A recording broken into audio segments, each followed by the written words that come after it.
Hi everyone, this is Jordan at Pure Elliott Wave. I'm here with an update for the US dollar index. We haven't updated this in about a month and a half. Last update was the 23rd of May 2023, and the invalidation was struck for that count. A lot of people are talking now, the dollar is dropping, so what does that mean for the gold market and the S&P 500?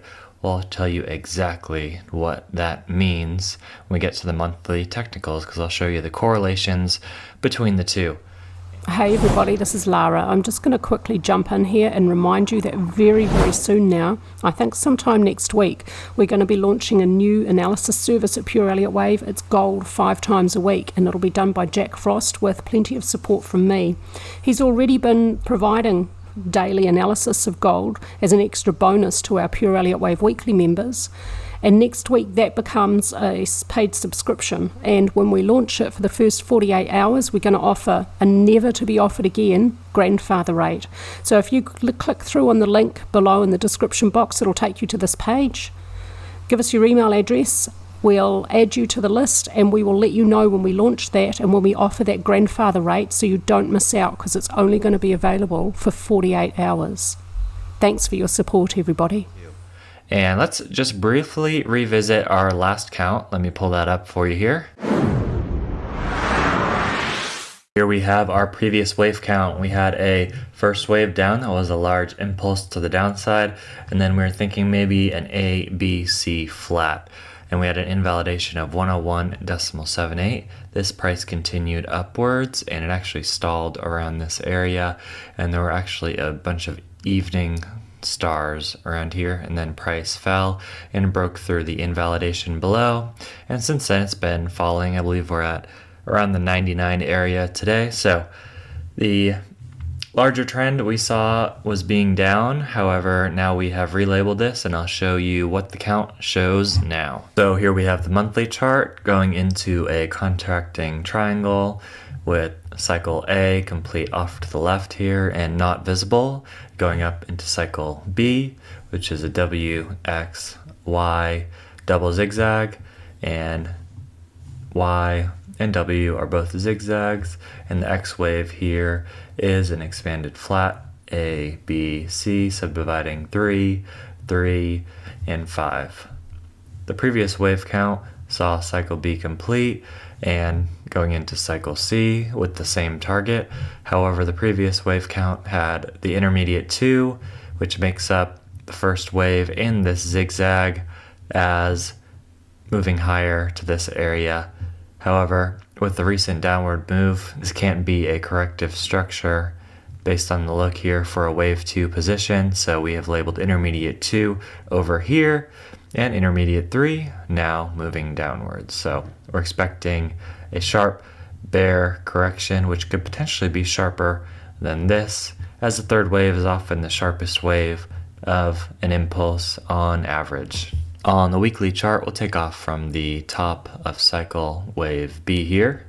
Cycle wave B, complete at the top, going down into intermediate 1, intermediate 2 complete, and then intermediate 3 moving downward. There's also an alternate count, which I don't present here today, which shows 1, 2, 3, and then 4, and then this will be a fifth wave in intermediate 1. And the invalidation for that count is also the same, where this fifth wave coming down now would have the invalidation below the second wave for a diagonal. An ending contracting diagonal or an ending expanding diagonal would both have the invalidation around this area. That invalidation also fits well with the best fit channel. That would be a clear breach of this channel, which has had about 4 tests so far to the upside, maybe 2 to the downside. So very important channel moving forward. We can calculate some targets for this count, where intermediate 3 calculated to reach the 1.618 extension of intermediate 1 at 85.84. Within intermediate 3, minor 3 may reach the 1.618 extension of minor 1 at 96.68. That correlates well with a weekly support zone around the 95 area. And then shorter term for minute 1, 2, 3. That would be the 1.618 extension of minute 1 at 99.16. So we're about at that now. Could potentially have a pullback. However, this is the third of a third in this larger degree wave, so we could potentially see Fibonacci ratios of 2.618 extending if the market, since it did break this support zone and it's just done so, we could see a sharper move. On the daily chart, we'll take off from the bottom of intermediate 1 and look at this structure in a little bit more detail. Here we have the closer look at the end of intermediate 1, intermediate 2, complete as a zigzag, A, B, C, with minor A. Minor 1 subdivides as an impulse, and then minor 2 as a zigzag. Since then, we've had another series of 1 and 2 waves to the downside, and a potential third wave breaking down. Now, the invalidation above is for the assumption that this could be a third wave, and after a third wave, no fourth wave may enter the price territory of wave 1. So that's where this invalidation is at 101.92. However, if we did get overlapping back into this area, the invalidation for the entire motive structure to the downside would be above this second wave here. That also fits well with the breach of the best fit channel to the upside. And the targets on this chart are the same as the weekly chart. For the monthly technicals, this is a pretty long chart, so I had to open it in another tab here.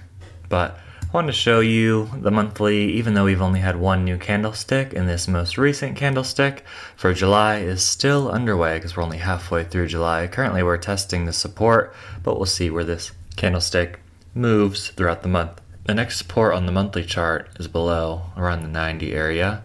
There's some strong support in that area. ADX is showing no clear trend.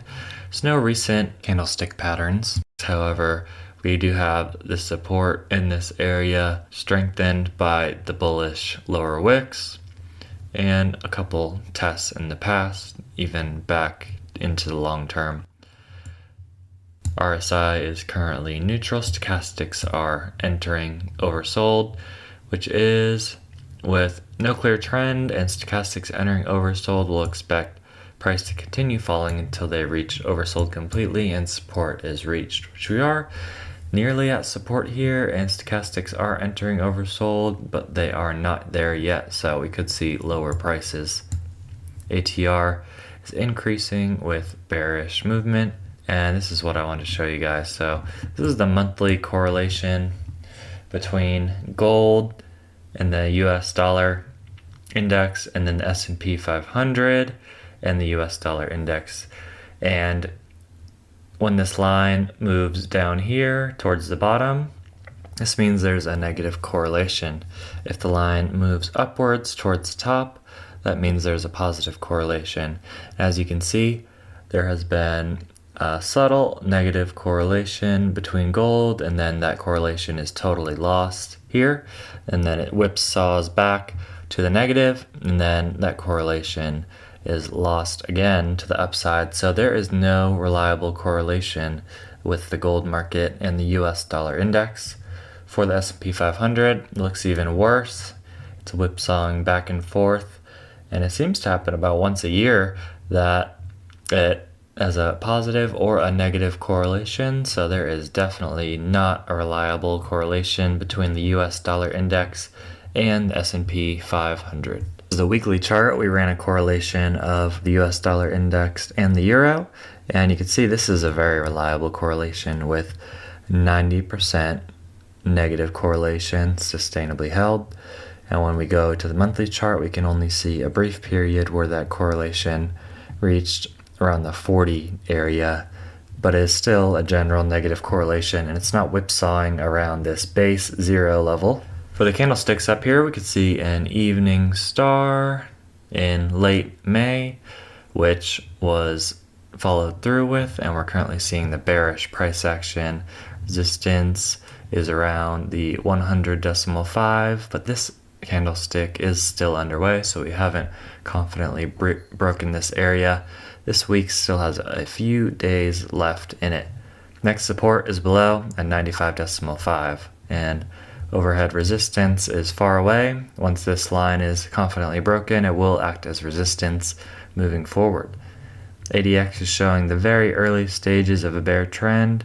You could actually see ADX line is sloping up, and the negative DX line is above the positive DX line. So very early stages, and it would have much further to go if this were a sustained bear trend.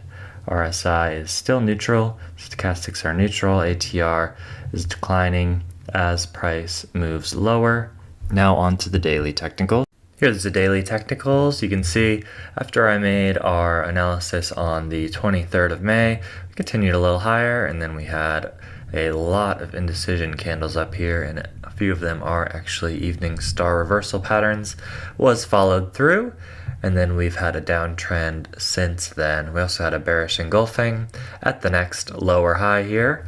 We've had some large bearish candlesticks since then, resistance at 100.70. This is today's candlestick, the 13th of July, which has not closed yet. And the moving averages here are fully bearish, with the 200-day sloping down above the 50-day moving average, sloping down, and the 13-day is below that, also sloping down, so they are fully bearish. RSI is nearly oversold, but once it reaches oversold, it could stay there for a while or reach deeply oversold.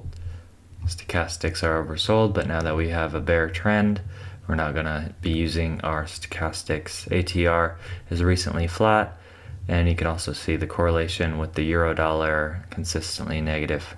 Overall, this chart shows a breakout of consolidation and a brand new bearish trend that could continue for much longer, which agrees with the Elliott wave count. I'd keep an eye on the Elliott wave count invalidations and channel moving forward. But that is all from me for your US dollar index. Hope everyone has a good weekend.